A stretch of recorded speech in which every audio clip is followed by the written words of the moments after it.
Hey, how's it going everybody? Welcome to Freebeat, where I upload new music-related content every single day, so if that sounds good to you, go ahead, click that subscribe button, ring that notification bell, let's get started. So right here I have the PO-33 KO. This is a pocket operator made by Teenage Engineering. This is the micro sampler. You wind up putting your own sounds on this, and then you can actually sequence them in the patterns. There's tons of videos on this. I'm not going to explain what it is. Most of you probably know if you're here. But what I want to go over is a neat little resampling trick. So right here, I have the PO-32 tonic, which is a drum machine, and I've got a pattern queued up. I'm just making sure the volumes are all good. I'm going to go ahead and hit play and see if we can hear the pattern. Just pretty standard drum beat.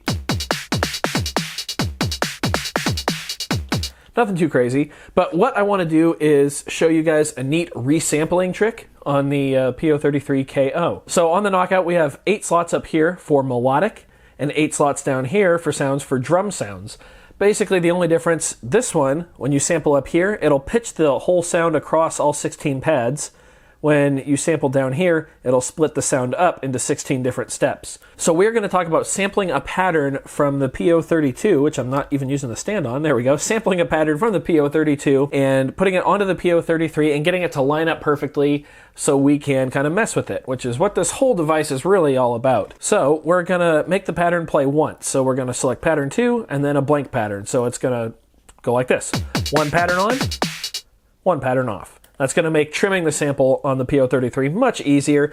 If whatever you are sampling from has the ability to put silence before and after your sample, I really recommend it. It makes it a lot easier. So first I'm going to show you guys why I don't like sampling straight to a drum bank. So let's go down to number 13. So we're going to hold record, and then 13, and then press play. So now we're down here on slot number 13. Now let's listen to how it split it. See, it's kind of...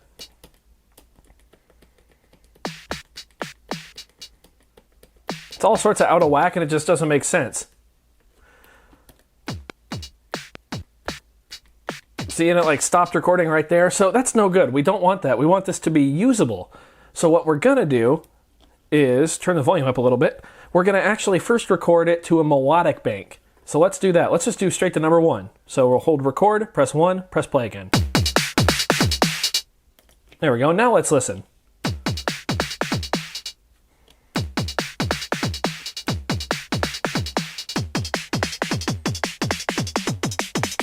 And so forth. So now we actually don't really need the tonic anymore. So let's take that out. So now what we're going to do is go to trim. And we're actually going to use the right dial to trim the end of the sample so it ends perfectly in time. So it's a little hard for me to do on my screen because it's cracked, so I have to go by ear. So that sounds pretty good right there. So now we're actually going to copy that from a melodic bank into a drum bank, and it's going to split up that perfectly trimmed sample. So we're going to hold right, sound, and then let's go down to 13. Paste it there. So now let's see how we did.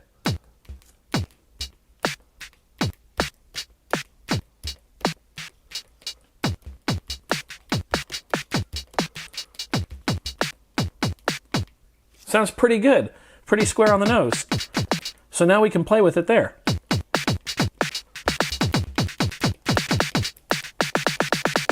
So now we have all these pads with our pattern on it, essentially. Let's just put it into a pattern just normally how it would sound. So we'll go 1, 2, 3, 4, 5, or 4, 5, 6. I can't count apparently. Basically, I'm selecting the sound and then entering right mode, putting it in, and then toggling right mode off. All right, let's listen. So it looks like it's a little shaky at the end, but that's okay. Now we can mess with all kinds of different parameters on here. So we can go press effects, and we can go to the filter section. We can turn the resonance up. Now let's hit play and hold right.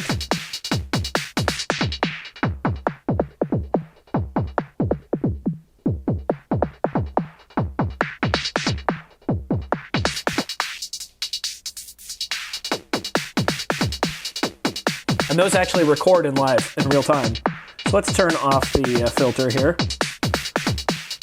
So now what if we don't like playing that pattern exactly the way it was recorded? What if we want to change it up? So let's clear that pattern by holding record in pattern, and let's find, there's a solid kick. So let's just go like do do do do catch do do do do catch. So let's just do that. So we want kick kick kick kick and then snare off off off, kick kick kick kick, snare off off off. So let's find a snare. I like that one. That's pitched a little higher. We want a 2 and 4. Now we want a hi-hat. Ooh, 16 is perfect. Well, let's listen. All right, so that hi-hat on 16 actually doesn't work so well. So let's find a different one. Let's try that.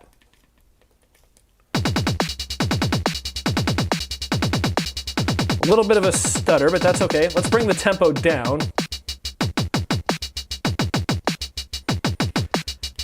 So when you watch a lot of people resampling, sometimes the beat feels like it's kind of in motion, like it's not completely square, and you can kind of feel that here. You can feel that stutter after the 4th kick in each of these 2 sections. And that's kind of what gives a lot of the resampled music its character, in my opinion. But we can always try to change that again. So we can just do 2 kicks. Let's put that right there.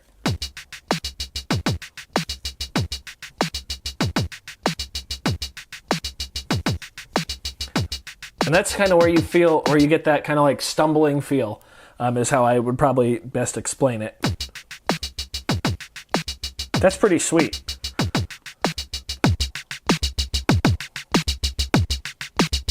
Put some effects on there. Kind of get like a flam there almost. And a flam, for those of you who don't know, I'm going to use my sticks here, is basically 2 notes right next to each other, like it's the same. I'm very bad at explaining it, my own instrument.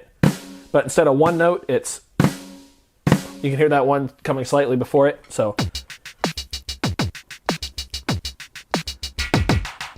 Right there. 1, there. Very cool. I wonder what it sounds like with the octave up. That's pretty sick, actually.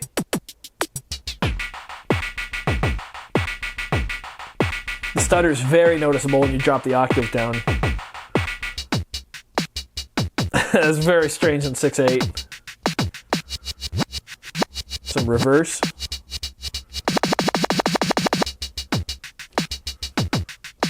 And we can actually play with some swing too. If you want even a little more swagger in there. That's definitely got a walking down the street vibe to it.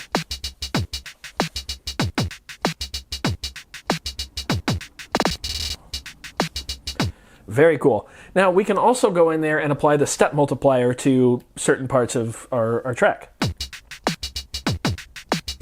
What if we want to go like doom? So for that we want to double this one. So we're in write mode. We're going to hold down that step and then press BPM. You can hear it right there, right here. Let's do it to this one too. What if we wanted to go 3 times? Just once more. There we go. Very cool. So that's just a quick example of how you can use that little sampling trick to kind of make your resampling more in time, and you can kind of play with it with the trim feature like we did there to either get it just right, or you can purposely stagger your loop point, I guess you could call it, to make some really fun stuff. All right, so there you guys have it. Just a very brief explanation of how I trim my samples up and get them to line up better on the PO-33. There's a couple other videos on YouTube out there of this trick, so shout out to everybody else who's made it. I'm sure someone else has explained it better than me, but I kind of did mine from the perspective of a drummer. because I am a drummer and because I absolutely love using the PO-32 tonic. But yeah, hopefully you guys got something out of this. If you did, go ahead and give the video a thumbs up. If not, you can give it a thumbs down too. That's okay. Doesn't hurt my feelings, just makes me try that much harder in the next one. Either way, be sure to click that subscribe button, ring that notification bell. We're on our way to 1,000 subs, guys. Thank you so much for watching. We'll see you next time. Bye.